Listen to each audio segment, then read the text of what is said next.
दिल्ली में बीजेपी का दावा है कि इस बार 8 फरवरी को कमल का करिश्मा दिखेगा, जबकि आप कह रही है कि दिल्ली वाले पिछली बार से भी बड़ी जीत के साथ चौथी बार सरकार बनाने जा रहे हैं। उधर कांग्रेस भी उलटफेर की कोशिश में पसीना बहा रही है। आज तक ब्यूरो।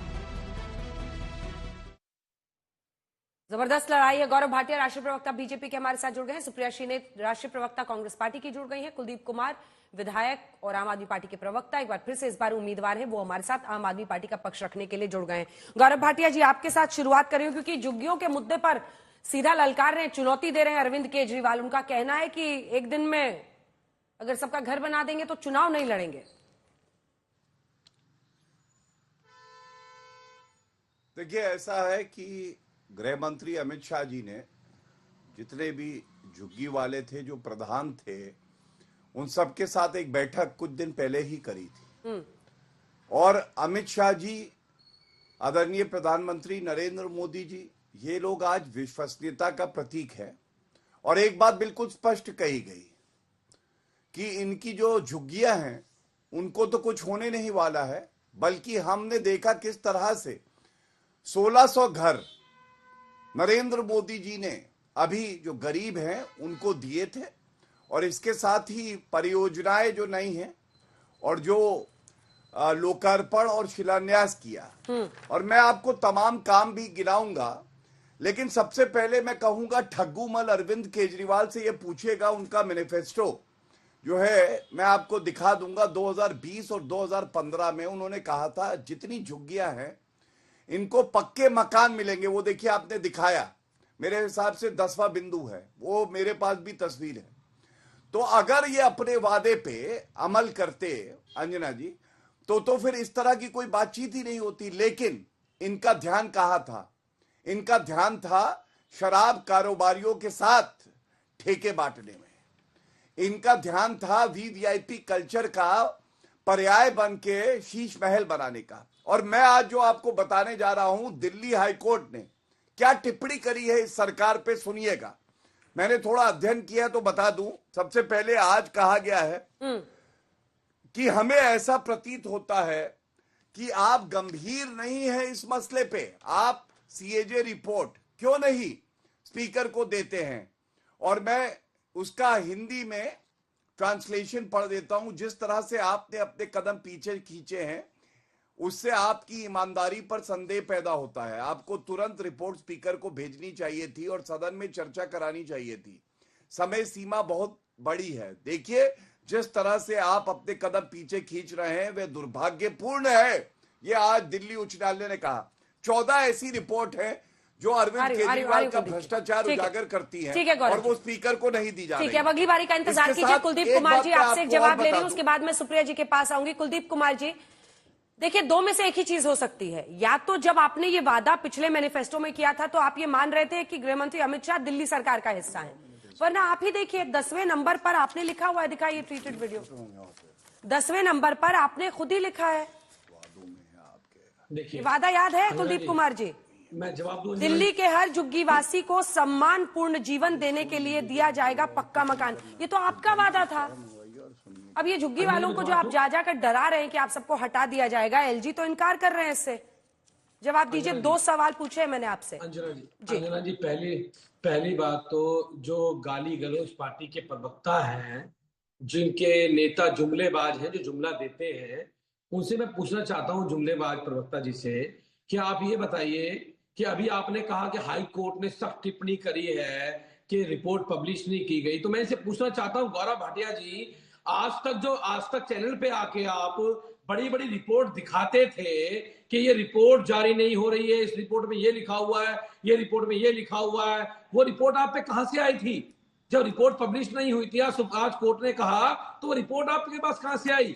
केवल व्हाट्सएप यूनिवर्सिटी की रिपोर्ट को लाके आपने चैनलों पे दिखाया। सबसे पहले देश से माफी मांगी है कि आपने देश के लोगों को झूठ बोलने का काम किया, गुमराह करने का काम किया, और हाई कोर्ट ने तुम्हारी पोल खोलने का काम कर दिया। ये मैं आपको बता दूं, पहले माफी मांगिए, चैनल पे उत्तर बात दीजिए। पहले ये माफी मांगिए कि आपने गलत रिपोर्ट दिखाई देश के सामने, देश के लोगों को गलत रिपोर्ट आपने पब्लिश करने का काम किया। केवल व्हाट्सएप यूनिवर्सिटी पे कोई रिपोर्ट बना लेते हो और उससे अरविंद केजरीवाल जी के आम आदमी पार्टी की, इस पर मैं उनसे सवाल पूछ लूंगी, लेकिन दूसरी कुलदीप बात- कुमार जी वो नंबर बात- सभी ने दूसरी दिखाए बात- थे मैं उत्तर दे क्योंकि देता वो हूं। मीडिया रिपोर्ट्स के हवाले से खबर थी। अब मेरे प्रश्न का जवाब तो दीजिए। ये आपका नहीं, मैनिफेस्टो क्या- है साहब, क्या 10वें अंजना नंबर जी- पर अंजना आपने जी- लिखा है हर अंजना झुग्गी जी- वाले को हम मकान देंगे। अब आप अमित शाह से अंजना जी- पूछ रहे हैं, गृह मंत्री साहब से पूछ रहे अंजना हैं। जी, अंजना जी, अमित शाह जी ने तो कहा था, देश के प्रधानमंत्री ने कहा था कि 2022 तक हर देश में जो बिना घर के, बिना छत के लोग रहते हैं उनको घर देने का काम करेंगे, हर झुग्गी वाले को मकान देने का काम करेंगे। आपने मेरे से प्रश्न किया, मैं जवाब दे दूं।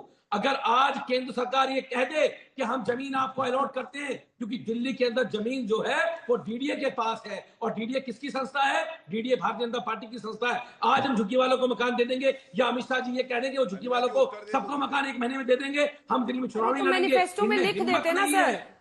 इनके अंदर हिम्मत, हमें नहीं अरे पता था मैनिफेस्टो में लिख देते कंडीशंस अप्लाई, अमित शाह गृह मंत्री को मानना होगा। आपको ये कंडीशंस अप्लाई लिख देना चाहिए ना। सब चीज में तो आप यही कहते हैं कि इनको ये करना चाहिए, सरकार आप बनाना चाह रहे हैं। नहीं, सुप्रिया जी अब आ रही हूँ बारी बारी से, हो गया आपका भी हो गया। सुप्रिया जी से कमेंट ले लूं।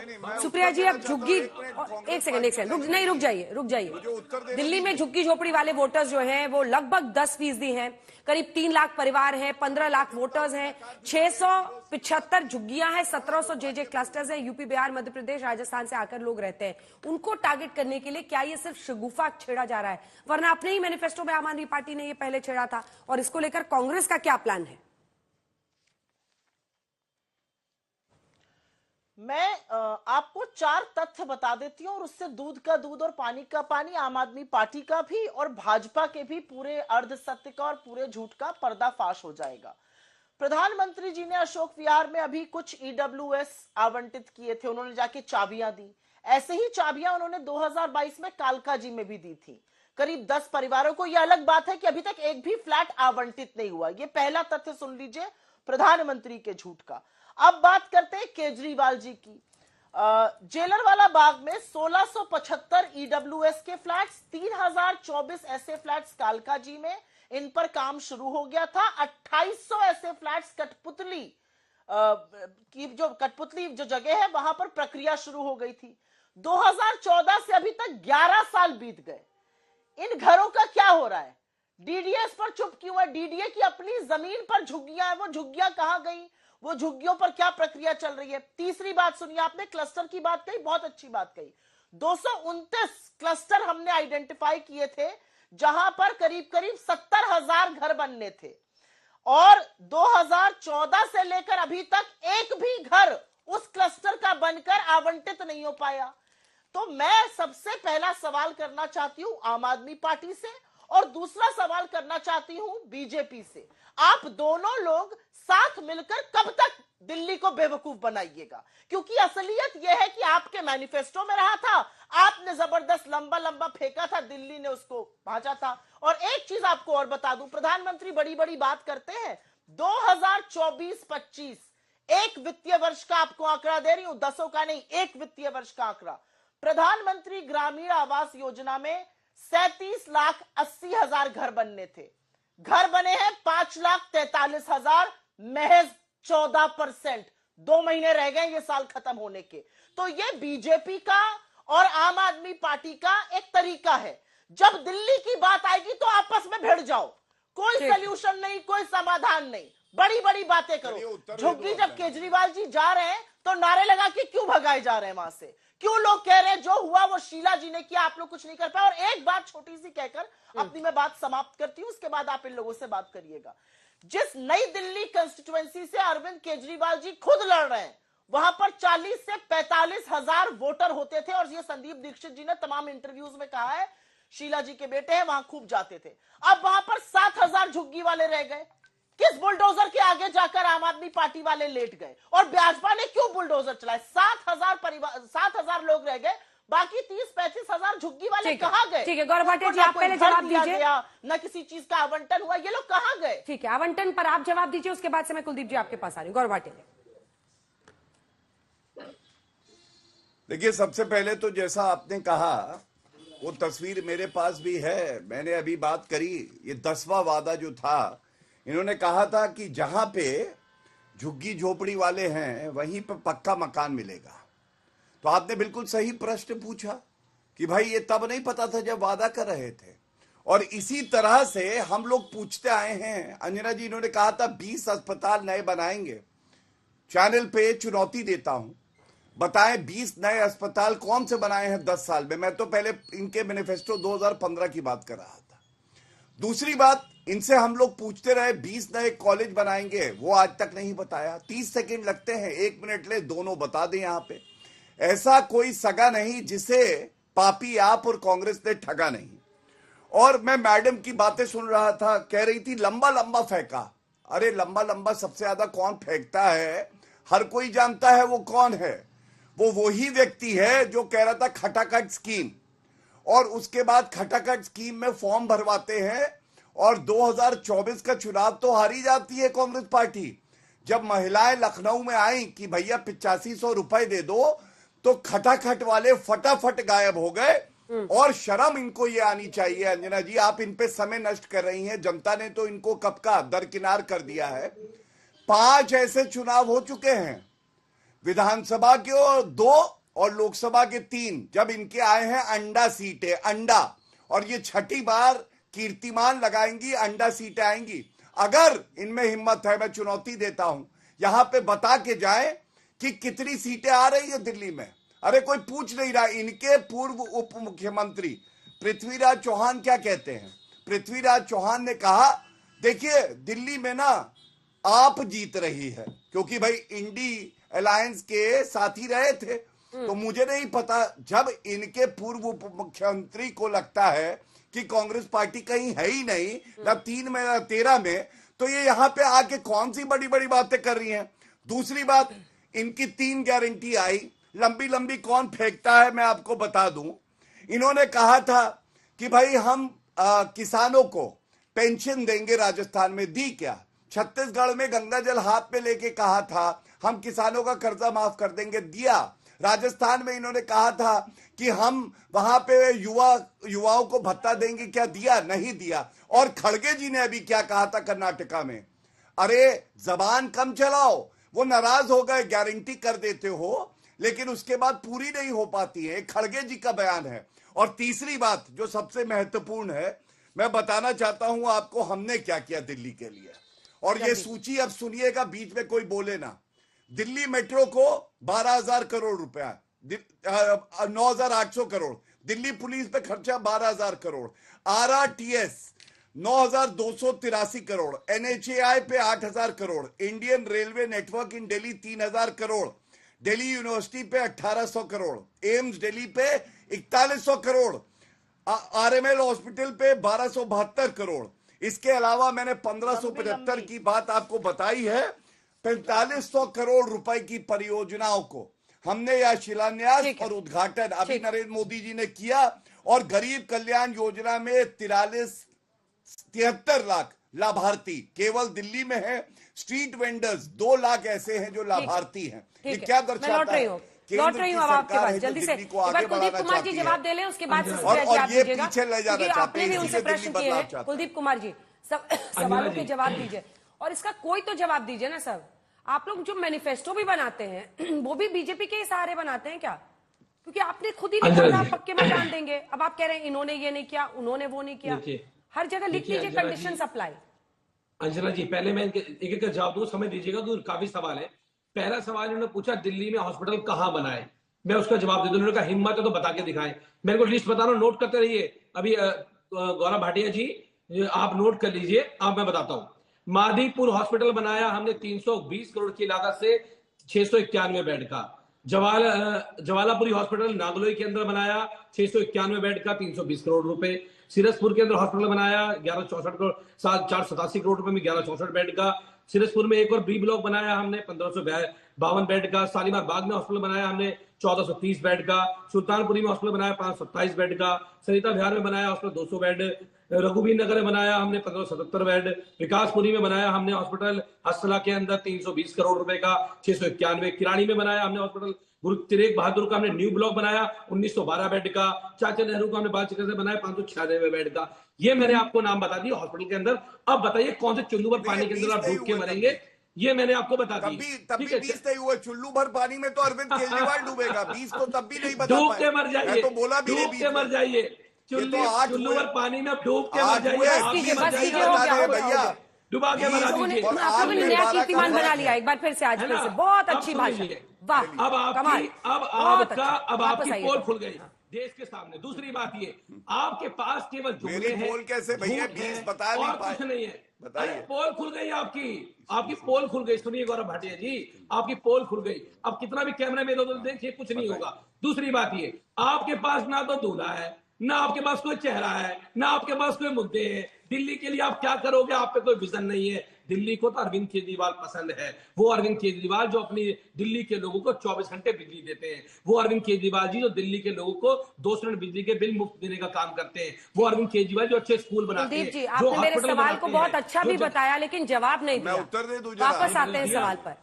नहीं, आप अपने मैनिफेस्टो में जो डालते हैं वो बीजेपी के भरोसे डालते हैं क्या? क्योंकि आपका मैनिफेस्टो हम दिखा रहे हैं, दिखाइए। अंजना जी, हमें नहीं पता कि भारतीय जनता पार्टी झुग्गी वालों से इतनी नफरत करती है कि वो उनकी झुग्गी के लिए जमीन भी नहीं देगी। वो अपने मैनिफेस्टो में वादा करेगी दिल्ली के लोगों से। आप भारतीय जनता पार्टी से पूछेंगे, आपका मैनिफेस्टो है सर, आप भारतीय जनता पार्टी से 2020 का आम आदमी पार्टी का मैनिफेस्टो है। कुलदीप जी कहाँ निकल रहे हैं आप? मतलब मेरी तो अंजना जी, मेरी आपसे निवेदन है, एक बार भारतीय जनता पार्टी का 2020 का मैनिफेस्टो भी खोल दीजिए आप जरा। सरकार में आप थे साहब 5 साल, जनता ने आपको चुना था ना, इसी 2019 का खोल मैनिफेस्टो दीजिए ना पर। फिर। 2019 का खोल दीजिए बीजेपी का मैनिफेस्टो। हमने तो जो मैनिफेस्टो वादे किए, वादे पूरे किए। आप लोकसभा चुनाव वाला, पढ़िए, उनका लोकसभा चुनाव वाला मैनिफेस्टो खोलो। देखिए, हाँ खोलिए ना, देश को पता लगे उनके मैनिफेस्टो के बारे में। हमने तो हमारे लिए जो मैनिफेस्टो है, सुप्रिया जी बोलेंगे। हमने दिल्ली के लोगों से कहा था कि हम 24 घंटे पानी देंगे, हमने दिल्ली के लोगों को दिया। आपने एक आरोप लगाया कि ये आम आदमी पार्टी और बीजेपी वाले मिलकर दिल्ली वालों को मूर्ख बना रहे हैं, पर 6 महीने पहले जब आपने आम आदमी पार्टी के साथ यही दिल्ली में हाथ मिलाया था तो आप जनता के साथ क्या कर रही थी? क्योंकि अब 6 महीने बाद आप उनको कोस रही हैं, तो ये आंखों में धूल झोंकने की तो बराबर है। नहीं, बिल्कुल नहीं है। और इसलिए नहीं है क्योंकि राजनीति देश काल परिस्थिति देखकर करी जाती है, राजनीति बड़े लक्ष्य से की जाती है। 2024 के चुनाव में हम पूरी तरह से कन्विंस थे और आज भी कन्विंस है कि बीजेपी को रोकने के लिए हम सबका साथ आना जरूरी था, और हमारे साथ आने की वजह से बीजेपी आज एक कोalition सरकार, एक गठबंधन की सरकार नरेंद्र मोदी चला रहे हैं और 2 बैसाखियों पर निर्भर होने को मजबूर है। जदयू और टीडीपी 240 पर लाकर इंडिया ने उनको पटक दिया, 400 की बात कर रहे थे। लेकिन जब दिल्ली का चुनाव आया तो हमें लगा 11 साल से एक पार्टी चला रही है, लोगों के अंदर आक्रोश है, एंटी इनकम्बेंसी है, और हमें उस पार्टी से भी कुछ सवाल पूछने चाहिए। इसमें कोई विरोधाभास नहीं, और मैं आपको बताती हूं क्यों नहीं है। जब बीजेपी को वोट चाहिए होते हैं नागालैंड में, गोवा में, केरला में, तो वो बीफ बैन का विरोध करती है। वो कहती है बीफ बैन गलत है, लेकिन उसी बीफ बैन के लिए बीजेपी और उनके साथी लोगों की हत्या करने को यूपी और बिहार में तैयार हो जाते हैं। तो देश काल परिस्थिति देखकर मुद्दों की और घटक दलों की राजनीति की जाती है, इसमें कोई विरोधाभास नहीं है।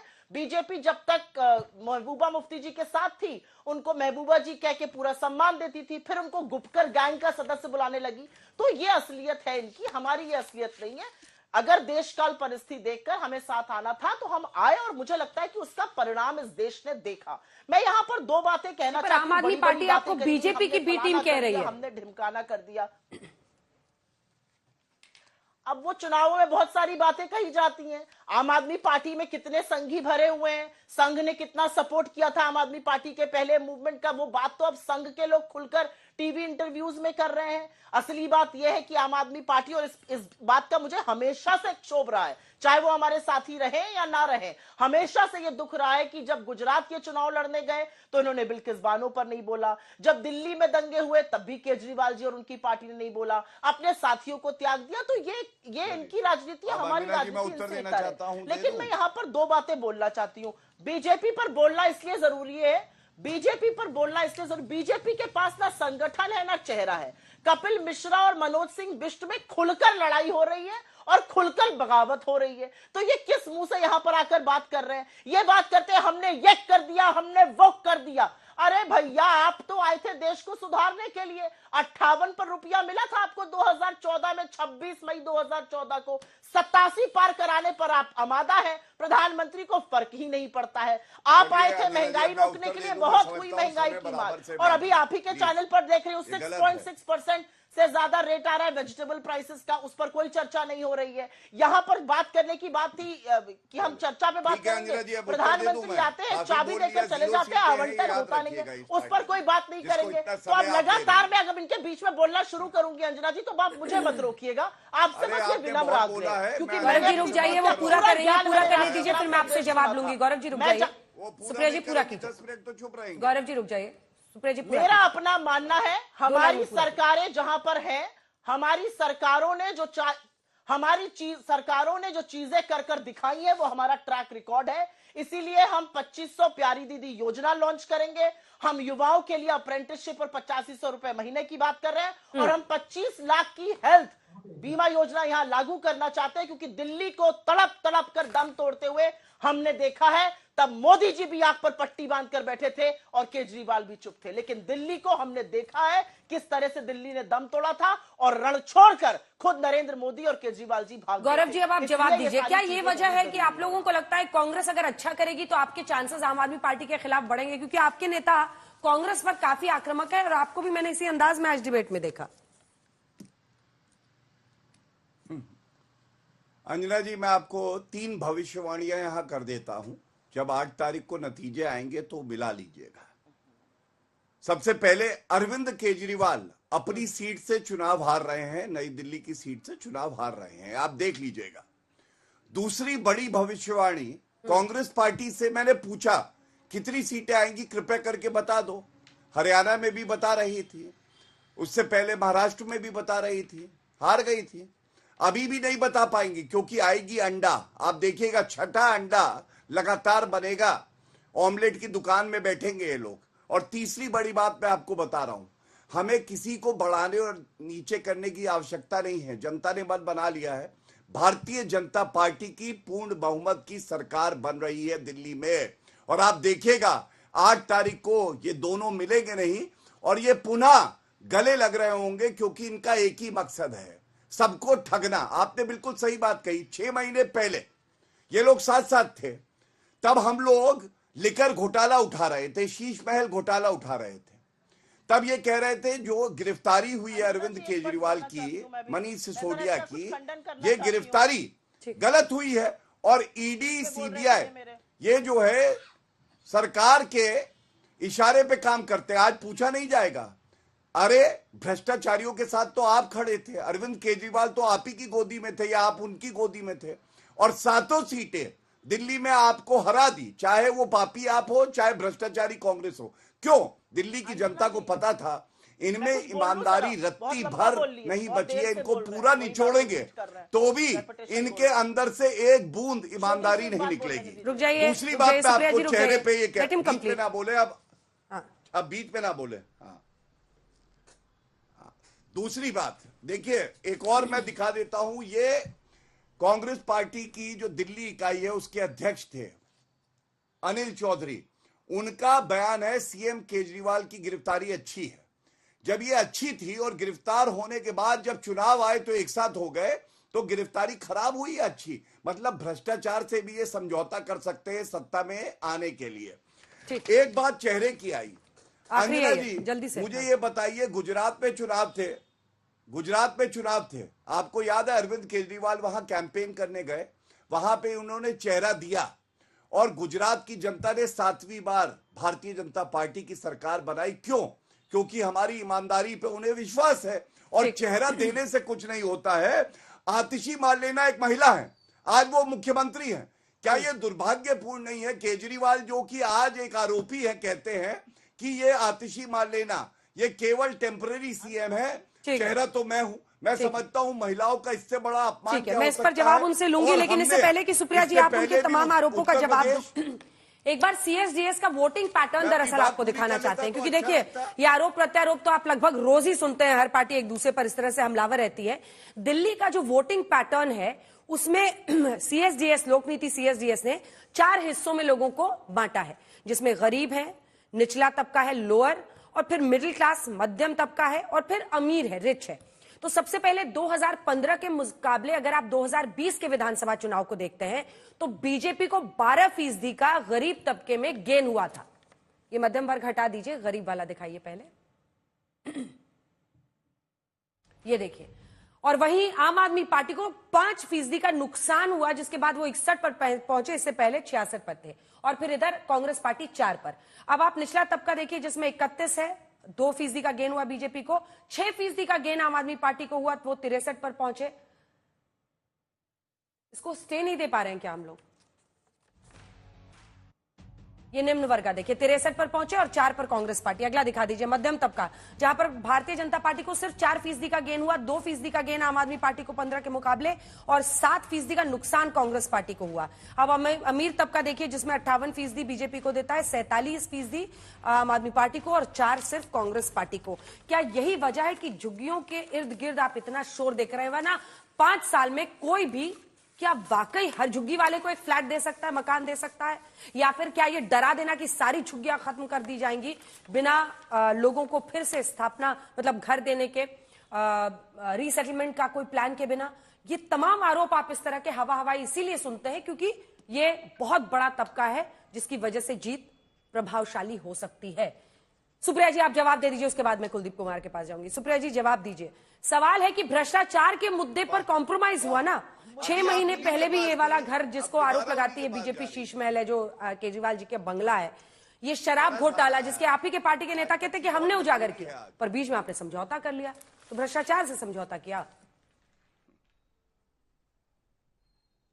नहीं, बहुत बड़ा विरोधाभास है जो आपने कहा और जो उन्होंने कहा। उस पर मैं बताती हूं क्यों। बीजेपी किस मुंह से शराब घोटाले के बारे में बात करती है? आपके 7 सांसद थे, 8 विधायक थे, तमाम काउंसलर थे, सब कुंभकर्ण की नींद चादर तानकर सो रहे थे जब शराब घोटाला हो रहा था। वो तो भला हो कांग्रेस पार्टी के नेताओं का कि हम इसमें ओरिजिनल याचिका करता थे और हम वहां पर गए, और अगर ओरिजिनल न्याय संगत, कानून संगत जांच होती तो हम बिल्कुल इसकी जांच पे आज भी पक्षधर हैं। लेकिन जो हुआ वो हमने देखा कि वो कानून से बढ़कर एक वेंडेटा पॉलिटिक्स के अंतर्गत होने लगा। तो हमें लगा जहां पर एजेंसी बब्बर शेर बनकर प्रतिद्वंदिता से काम करेगी, वहां पर हम गलत के खिलाफ खड़े होंगे। और हमने बोला ये गलत प्रक्रिया हो रही है। क्या शराब घोटाला हुआ? बिल्कुल हुआ। क्या बीजेपी ने चूं करी थी? उस वक्त एक शब्द नहीं बोला था। आज बड़े बड़का शेर बने घूम रहे हैं। पहली बात, किस मुंह से ये दिल्ली की बात करते हैं? दिल्ली पुलिस, दिल्ली का अपराध सबको पता है। दिल्ली में महिलाएं कितनी सेफ है सबको पता है। 6 से 7 रेप रोज के हो रहे हैं। अपहरण के मामले में दिल्ली नंबर 1 है, महिला अपराध में नंबर 1 है। 99% महिला और बच्चों के जो मामले हैं वो लंबित है। ये दिल्ली पुलिस आपके अंतर्गत है, अमित शाह जी के अंतर्गत है, यह आपकी देन है। तो दिल्ली ने आपका चेहरा भी खूब देखा और इसीलिए 26 साल आपके चेहरे को नकारा है। और अंत में एक बात जरूर करना चाहती हूं यहाँ पे, बहुत गलत, एक मिनट अंजना जी, मैं ये बीच में बोलने लगते हैं, फिर जब मैं इनके बीच में बोलती हूँ तो आप कहती हैं इनको फिनिश कर लेने दीजिए। तो अब जब ये बोलना शुरू करेंगे तो मैं लगातार बहुत गलत ही कहती रहूंगी। मैं सिर्फ ये कहना चाहती हूँ, मैं आपके बीच में नहीं बोली थी, थोड़ा चुप रहिए। सुनिए, 26 साल तक से दिल्ली आपका चेहरा नहीं देखना चाहती है। विरोधाभास, सुप्रिया जी कौन सी बात में सबकी आवाज नीचे कर दीजिए, टॉपिक पे रहते हैं। सुप्रिया जी, विरोधाभास इस बात में है कि आप कह रही है शराब घोटाला हुआ था, उसी घोटाले में अरविंद केजरीवाल जेल जाते हैं तो उनकी पत्नी सुनीता केजरीवाल के साथ सोनिया गांधी मंच शेयर करती हैं। अब क्या मतलब है? मतलब घोटाले में या तो कार्रवाई ना हो, और अगर कार्रवाई हो तो आप फिर उनके साथ खड़े थे। मतलब ये असल विरोधाभास तो ये है कांग्रेस पार्टी के स्टैंड में। बिल्कुल नहीं, असल विरोधाभास तो यह कि आप लोग समझ ही नहीं रहे हम क्या कह रहे हैं, और मुझे पुनः समझाने का मौका दीजिए। हम ओरिजिनल याचिका करता थे, दिल्ली वाले तो चादर, ये बीजेपी वाले तो चादर ताने सो रहे थे कुंभकर्ण की नींद। जब ये शराब घोटाला हो रहा था, सारा शहर शराब की भट्टियों से भट जाता और हमारी मां बहनें बाहर घर से भी ना निकल पाती। बीजेपी को तो कोई फर्क ही नहीं पड़ा था। 7 सांसद और 8 विधायक कुंभकर्ण की नींद सो रहे थे। ये किस मुंह से बात कर रहे हैं? हम याचिका करता थे, हम गए, इस पर न्याय संगत अगर कार्रवाई होती हम उसका स्वागत आज भी करते हैं। लेकिन कार्रवाई जब शुरू हुई और जिस तरह से ईडी ने वेंडेटा के तहत कार्रवाई करी, जिस तरह से ईडी ने जबरदस्ती बेल ना लेना, जबरदस्ती अपने कार्य क्षेत्र से जाकर ज्यादा वेंडेटा करना, इस पर हम बिल्कुल बोलेंगे क्योंकि ईडी की कार्रवाई साफ नजर आ रही थी, राजनीति से प्रेरित। अब गौरव भाटिया जी आप इसका जवाब, गौरव भाटिया जी आप इसका जवाब, शर्म आनी चाहिए। और एक बात भाटिया जी जवाब, सबसे बड़े चंदा चोर, इसके बाद ये बात करेंगे भ्रष्टाचार की, इलेक्टोरल बॉन्ड के डाकू, चंदा चोर, ये बात करेंगे। सुप्रिया जी अब जवाब गौरव जी बोलिए। अडानी को गौरव जी जवाब, ये बात करेंगे भ्रष्टाचार की। अरे शर्म, सुनिए, मैं जवाब बिल्कुल दूंगा, और हर उस व्यक्ति का दूंगा जो यहां पे कहता है शेर बना नहीं जाता है मैडम, शेर पैदा होता है, और गधे को शेर की खाल पहनाने से वो शेर नहीं होता है। इनकी 0 सीट्स है अंजना जी, 0। मैंने आपको बताया 5 चुनाव 0 सीट्स, और कांग्रेस की प्रवक्ता को बार बार समय मिल रहा है। अरे जनता इनको नकार चुकी है। और सुनिए, अब शांत कराइए और इनका फेडर लो करिए। अगर हिम्मत है, देश की जनता देख रही है, इनका फेडर लो करिए। चिल्ला रही है ना, बौखलाई बिल्ली है ये। और सुनिए जो बात मैं कहने जा रहा हूं, गौरव जी आपसे कह रही हूँ, शराब घोटाले पे, गौरव जी मैं आपसे कह रही हूँ, मर्यादित भाषा का इस्तेमाल कीजिए, और हिम्मत है तो वोट फेडर कम कीजिए, इस तरह से मत बोलिए। ये मर्यादित भाषा नहीं है। मैं I am raising an objection, please do not talk like this to me. मैं आपसे साफ कह रही हूं कि आप अपनी बात कहिए, उनकी आवाज नीचे कर दी गई है, आप अपनी बात कहिए, और हमें मत ललकारिए कि हिम्मत है तो फेडर डाउन कीजिए। वो देश की दूसरी सबसे बड़ी पार्टी है, लीडर ऑपोजिशन है राहुल गांधी देश की संसद में। ये मैं तय करूंगी कि किसको कितना समय देना है। अब आप अपनी बात बोलिए, और मैं आपसे निवेदन करूंगी टॉपिक पे रहिए। गौरव भाटिया जी। सुनिए, बिल्कुल टॉपिक पे ही जवाब दूंगा, लेकिन ये मेरा कर्तव्य है, जो हर दर्शक देख रहा है वो भी पूछ रहा है। आप उनको सारा समय दे दीजिए, मैं तब भी कुछ नहीं कर सकता, अपनी आपत्ति जरूर दर्ज कर सकता हूं। 0 सीट्स आई हैं उनकी 2014, 2019, 2024 3 लोकसभा चुनाव में, 2 बार विधानसभा में 0 सीट्स आई हैं। समय दिया जा रहा है उनको, क्यों नहीं आपत्ति दर्ज करेंगे? और मैं आपको तथ्य बताता हूं, लिकर घोटाले में सुप्रीम कोर्ट ने क्या इनके खिलाफ जो चार्जशीट फाइल हुई वो क्वॉश करी? नहीं करी। दूसरी बात, बाकी लोगों की तो छोड़ दीजिए, ये जो प्रवक्ता यहां बैठी हैं, ये स्वयं जब इनसे सवाल पूछा गया कि आप शराब घोटाले में कहां खड़ी हैं, ये बता नहीं पाई थी कि शराब घोटाले में ये अरविंद केजरीवाल के साथ है या उसका विरोध कर रही हैं। तीसरी बात, आज ये पूछा जाएगा पूर्वांचलियों का, ये लोग अपमान करते हैं आप वाले, तो ये पूछा जाएगा अरविंद केजरीवाल क्या आप दिल्ली में पैदा हुए? क्या आप स्वयं पूर्वांचली हो? दिल्ली किसी के बाप की नहीं है, दिल्ली हर उस नागरिक की है जो ईमानदारी से यहां आता है, मेहनत करके अपनी रोजी रोटी अर्जित करता है। और जब इस तरह का बयान दिया जाता है जो मेरे हाथ में है, ये देखिए अरविंद केजरीवाल ने क्या कहा, 500 रुपए का टिकट कटवाते हैं, दिल्ली आते हैं और 5 लाख का ट्रीटमेंट करवाते हैं। कोविड की महामारी में ये लोग दवाई नहीं दे सके, चिकित्सा नहीं करवा पाए, और कहने लगे यूपी बिहार के लोग आते हैं। आज इनको उनके वोट याद आते हैं, और उसके बाद भी उनको फर्जी वोटर बुलाते हो। क्या ये अपमान नहीं है लोकतंत्र का? एक ईमानदार व्यक्ति यहां पे आके क्यों नहीं वोट डाल सकता है? इलेक्शन कमीशन ऑफ इंडिया देख रहा है कि वोट डलेगा तो डलेगा, किसी माइका लाल में हिम्मत नहीं है कि वो रोक सके। और अंत करूंगा एक बात और कह के, उच्च न्यायालय की 2 टिप्पणियां जल्दी जल्दी पढ़ देता हूं। RRTS प्रोजेक्ट में उच्च न्यायालय ने क्या कहा, ये ट्रांसलेशन है। हमने विद्वान वरिष्ठ अधिवक्ता के समक्ष ये तर्क रखा कि यदि पिछले 3 वित्तीय वर्षों के बजट के रूप में 1100 करोड़ रुपए आप खर्च कर सकते हैं, तो निश्चित रूप से ढांचागत परियोजनाओं में योगदान क्यों नहीं किया जा सकता है। और दूसरा, दिल्ली प्रदूषण पे दिल्ली सरकार के मुख्य सचिव को दिए गए विशेष निर्देशों के बावजूद अनुपालन की रिपोर्ट नहीं दी गई है। अब अंजना जी बताइए, दिल्ली हाईकोर्ट के 3 आदेश मैं पढ़ चुका हूं, क्या ये नहीं दर्शाता है संविधान को तार-तार करने वाला और कोई नहीं है? ये दिल्ली का लाल नहीं है, ये दलाल है, और दलाल है अरविंद केजरीवाल। प्लीज मैं आपसे फिर रिक्वेस्ट कर रही हूँ, इस तरह की भाषा का इस्तेमाल मत कीजिए किसी के नेता के लिए, फिर वो आपके नेता के लिए बोलेंगे, अच्छा नहीं लगेगा। कुलदीप कुमार जी, ये अरविंद केजरीवाल का पहले भी बयान है, और मैं वर्बैटिम इसको पढ़ देती हूँ, जिसमें उन्होंने कहा था कि बिहार से लोग 500 रुपए का टिकट कटाकर दिल्ली आते हैं, 5 लाख का इलाज करते हैं, मुफ्त इलाज कराते हैं, और उसके बाद चले जाते हैं। और एक बार फिर उन्होंने यूपी बिहार के लोगों को वोटर लिस्ट में शामिल किए जाने की बात की। तो क्या आधार रहता है? इस तरह की क्षेत्रीय भाषा का क्या इस्तेमाल करते हैं? वो खुद भी एक दूसरे राज्य से आए हुए हैं साहब, और इस तरह से किसी 2 राज्य को डिमोनाइज करना, ये क्या तरीका है? हजारों मजदूर हैं जो अपने आत्मसम्मान के साथ यहाँ दिन रात खपते हैं, इस ठंड में वो मेहनत करते हैं और फिर यहाँ कमाते हैं, अपना जिंदगी वो पालते हैं। किस अधिकार से उन्होंने यूपी बिहार के लोगों को के बारे में ऐसे कह दिया? अंजना जी, क्या आधार से कह दिया? अंजना जी पहले तो मेरा आपसे एक निवेदन है कि आपने कांग्रेस और भाजपा के बीच में डिबेट करा रहे हैं, एक वो पार्टी जिसकी 0 सीट दिल्ली में आनी है, दूसरी वो पार्टी जो सिंगल डिजिट डबल डिजिट लाने की लड़ाई लड़ रही है। उन दो पार्टी के बीच में लड़ाई हो रही है। जो पार्टी जिसके पास दिल्ली में मैंडेट आने वाला है, एक बड़ी सरकार बनने जा रही है, उनको आपने उससे बाहर रखा हुआ। खैर, मुझे इससे कोई शिकायत नहीं है। मैं मुद्दे पे आता हूं। मुद्दा आपने यूपी बिहार के लोगों की बात करी। आज जेपी नड्डा जी ने देश की पार्लियामेंट के अंदर खड़े होकर हमारे पूर्वांचल के भाई बहनों की तुलना रोहिंग्या से करने का काम किया।